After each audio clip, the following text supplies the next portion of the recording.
What is going on, guys? Greg Bear here with Greg's Halfling Garden channel. Today is a super exciting day. For one, it's probably close to 65 degrees outside and almost 80 degrees in my greenhouse. And the second reason, this is step 3 of heating my greenhouse at night better. Step 1 was insulating the north wall with the leaves. Step 2 was insulating the entire interior with bubble wrap. Step 3, we're going to be making some solar powered thermal capacity batteries. Now that's a fancy word. Really all that I'm doing is filling Rubbermaid totes in a garbage can with water, because if you don't know anything about thermal mass heating, water has the capacity to hold over 4 to 5 times more heat in than air. So if we can trap the heat from the sun while it heats up the water in these Rubbermaid totes, and it'll actually dissipate it at night. And this will also work really well in the summertime if your greenhouse gets too hot and you don't have proper ventilation with like automatic fans and opening vents and all that, because it'll absorb a lot of the heat for the day and then also release it at night as well. So it'll even everything out pretty much. But my goal, of course, is get a little bit more temperature at night while I'm utilizing my electric heater when I have to. So I've got 4 18-gallon totes and one 35-gallon garbage can. Luckily the garbage can's already painted black, and as you know, black will absorb heat and light better. The totes are colored blue and green. They're kind of light colored, but I don't want to spend money on spray paint because I'm a cheap man and I don't want them to look kind of ugly when the paint flakes off, so I'm going to leave those as is. I know I've been talking a while, so let's just cut to the intro and get going on this project.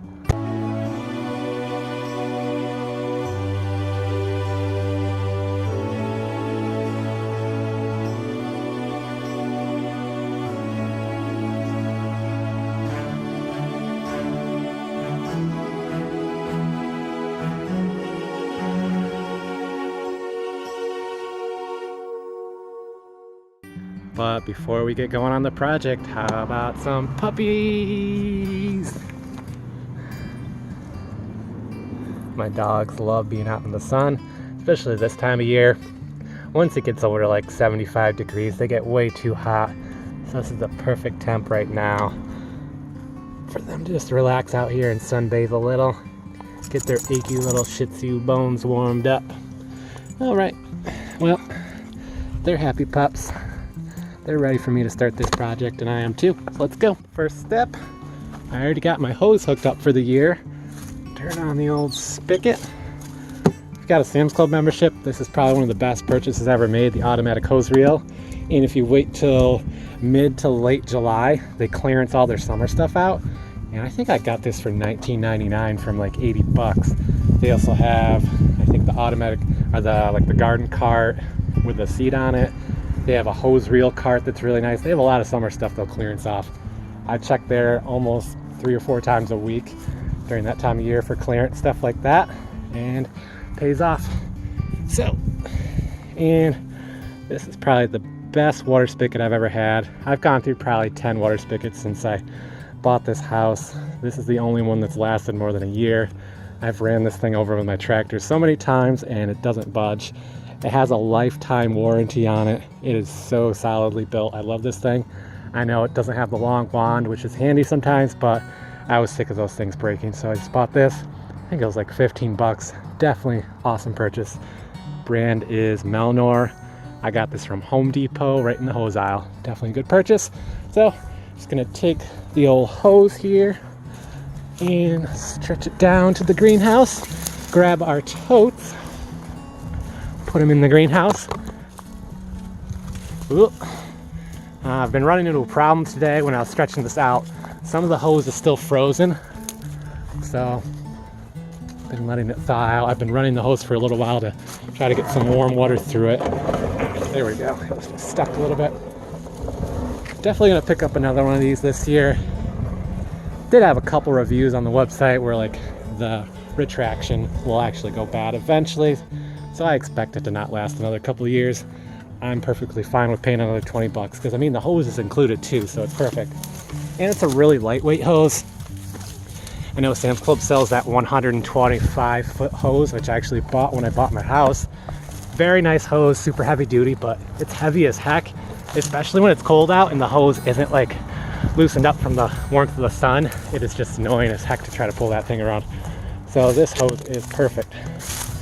All right, got the hose set up here. I'm not gonna open the greenhouse up until I got all my supplies down here so I can get in there, close the door really quick to retain all the heat, because I think tomorrow's gonna be 55 out. Not too bad, but definitely want to retain as much heat as I can to try to get the Rubbermaid totes with the water and warmed up today.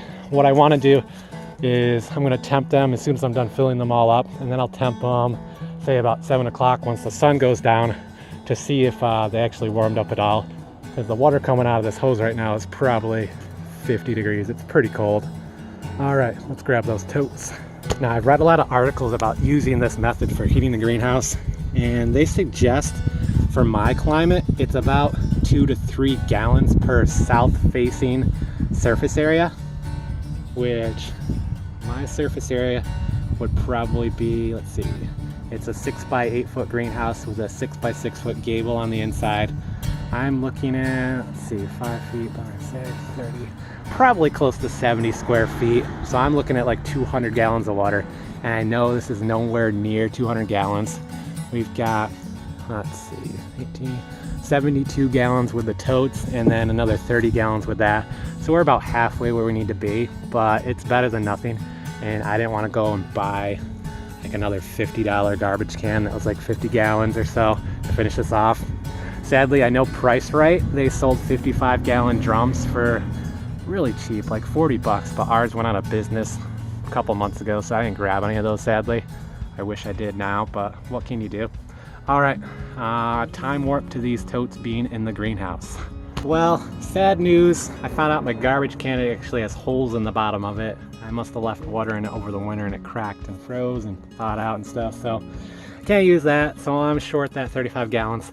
But I did just look on the Home Depot website, and they actually have 55 gallon totes that are stackable and super heavy duty. They said they can hold like 800 pounds, and they're only 25 bucks a piece. So I might go there and buy 1 or 2 of those, just spend the 50 bucks, and that'll put me at about 170 gallons, which is super close to the goal here.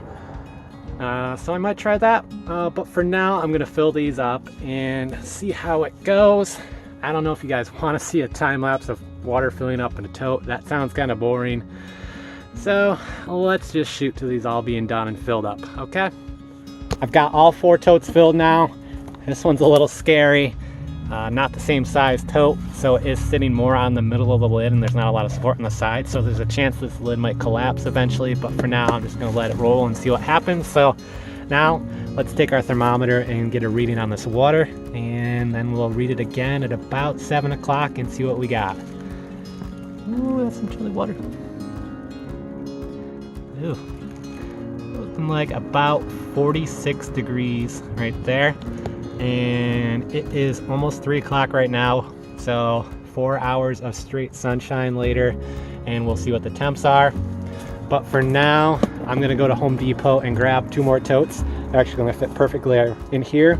They're 21 inches wide by 43 inches long. And we'll stack 2 of these right here to get 110 gallons of water. I gotta level the heck out of this. I tried to level these out as good as I can. They're not perfect, but they do the job. So flash forward, let's go to Home Depot. Well, I'm a sucker for a good sale. I actually ended up buying 4 of these. They were on sale for $19.98 from $25, so saved a bit of money, and now we will be at capacity. We'll have 220 gallons of water, and they are black, so they'll absorb a little sunlight a little better. Pretty hyped about this. So I'm gonna load these in the truck and get home.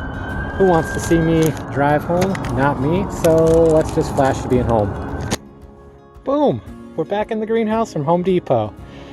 Here's the plan. Now, I already filled these up, and now I need to move them. I'm gonna put 2 of the totes here and the other 2 right here, because this is an 8-foot greenhouse, and those totes are about 45 inches a piece, so just under 4 feet a piece, so it should fit perfectly right here in a row. Best part about these totes they're super flat on top, so I'm not necessarily going to lose any growing space if I want to keep them here over the summer. Yeah, once it's all set up, I can actually put my seed trays right on top of here. I think that'll be like 8 seed trays across. Then once summer hits and I want to actually plant stuff, I could theoretically just put pots right on top of here and plant all my pepper plants right on here. And of course it'll be higher up in the greenhouse, so it'll be a little warmer for the plants too. The only downside would be I'll have to make sure I actually water the pots because they're not going to be in the soil, so they don't have a lot of room for the roots to grow deep and search for water, so they might have a tendency to dry out, especially if they're in their black pots. So the project now, of course, is figure out how I'm going to move these. I could take the water out and put them in another tote and then move them. I don't really know what I'm going to do yet. I'm just going to look around here and figure it out. I've got my level out and my hose so I can get this super level because these are going to be really heavy. Talking 55 gallons a piece, so that's close to 400 pounds a piece of water in each one of those. They said they're actually good for 900 pounds a piece. I could almost get away with stacking another one on top, but I don't want to risk it. You know, I could go wild with this and stack them up to here. God, I'd love to do that. It'd be super warm in here at night. But for now, let's just work with what we got. I'm going to figure this out. Woo! All right, I got 2 of the totes moved. That was pretty hard. Take the hoe and dig up a bunch of the soil and level this out. Not completely perfect, but it should do. I might put a little more on this side to tip it this way so these don't have a tendency to tip and then rip this whole greenhouse down. So that's done. Look at this soil while we're in here. I've probably put close to 10 inches of compost in here, and yeah, it looks beautiful. The worms really love it in here because it does get warm in here even without insulation. So the worms tend to target this soil more than anything else. They sit in here, they'll eat all the grass clippings, leaves, and compost and all that kind of stuff. Got some beautiful worm castings in here right now. Love it. You can actually see the native soil. It's right, it starts right about here. You can start seeing the gray down here. I live in upstate New York, so we have a lot of clay. You know, people knock on clay, but it has some good qualities if you mix it with the right stuff. Clay has a tendency to hold moisture in, and of course clay is just made up of rock powder, so the rock powder itself has a lot of nutrients that the plants need, like of course silica, magnesium, copper, and a few other things. There's probably like 80 different things in clay that plants can absorb, and so if you mix that with a good compost, you'll get tons of available nutrients, tons of nutrients that have to be broken down by the roots, and then good water retention. So it's pretty much a win-win. Way better than like a super sandy soil that found like further south in the Carolinas and Florida and Georgia and all that. So if you do it right, you can turn any soil into good soil. But I guess I'm getting off topic here. All right, that's done. Now I gotta take the hoe, level this out, move these right over here in the same way. Then I can level this out and we can get the big guys in here. And I actually just checked the water temp in here. We're already up 4 degrees to 50 degrees now on the top tote, which is pretty awesome in just a little over 2 hours. I'm pretty happy with that. All right, let's get this done.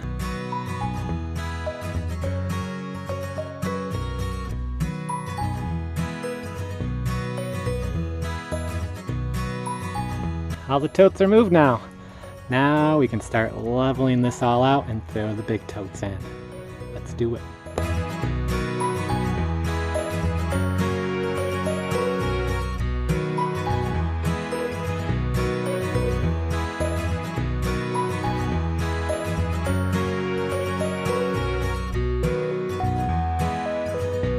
Got both of them leveled now.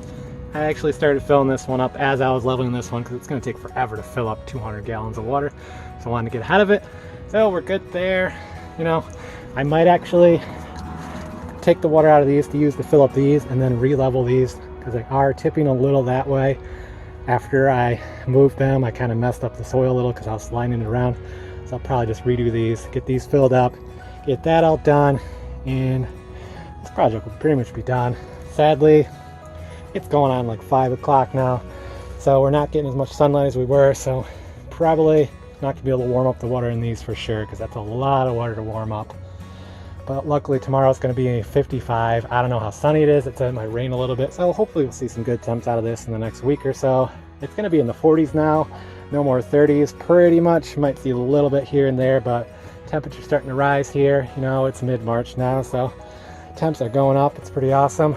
All right, I'll just skip ahead to these being full now and stacked up. Woo! Everything is done. Completely filled up and stacked. I even took the time to level this all out. When I put this greenhouse in, I just left it on the slope, so it's always been annoying if I wanted to sit here in a chair or have a table in here and sit and eat. It's always been probably like 10 or 15 degrees off. So it's all level now. Now I'm just gonna build some mounds of compost all along here to grow stuff. Since I unearthed a little bit of the native soil on this side, I don't wanna have the pepper plants grow into that because it's not really mixed in with compost yet. It's kind of just that really clay, thick stuff right now. So a lot of rocks in there too. So gotta go grab some compost once the compost place opens up. Only problem I'm seeing with these totes right now, which I kind of anticipated, was they're bulging a little on the sides. Hopefully they don't break. But what I'm going to do to counteract this, I'm going to go to Harbor Freight and get some ratchet straps. Put 2 ratchet straps per container. Probably put some boards along here too to protect like pinch points and stuff. And pull this in a little bit and help distribute the weight onto the ratchet straps instead of the sides here. Because who knows what's going to happen once this black starts to get warm. If it gets too soft, it'll probably just collapse, and that'll be a huge mess in here with like 200 gallons of water and $80 wasted on these totes. So gonna run to Harbor Freight real quick before it gets dark and get this done, because yeah, I don't want to waste $80 on these totes. All right, off to Harbor Freight. All right, back from Harbor Freight. I'm not going to include the ratchet strap thing in the video. I got to end it pretty soon. I got to get that done before sundown, so I don't really have time to shoot it and do all that stuff. So let's just end this video now. I really hope you guys enjoyed this. I hope you found it very informative. There aren't a ton of videos on this, just like there weren't a ton on bubble wrapping. So I hope this was pretty informative to anybody who's thinking about doing it. Overall cost for this, once the ratchet straps are in play, it's about $100. I'll leave a link in the description for the ratchet straps I used and the totes I used. I don't know how long this sale's gonna last, or if it's just for my specific Home Depot.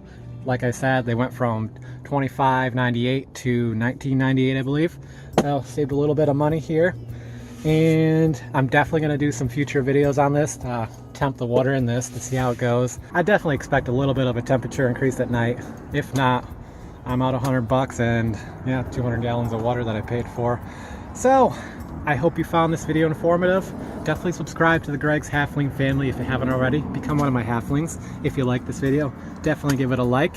And if you want to stay in the know for all my future uploads, turn on that notification bell and make sure it's set to notifications on always. And I hope to see you all next adventure. Greg Bear out.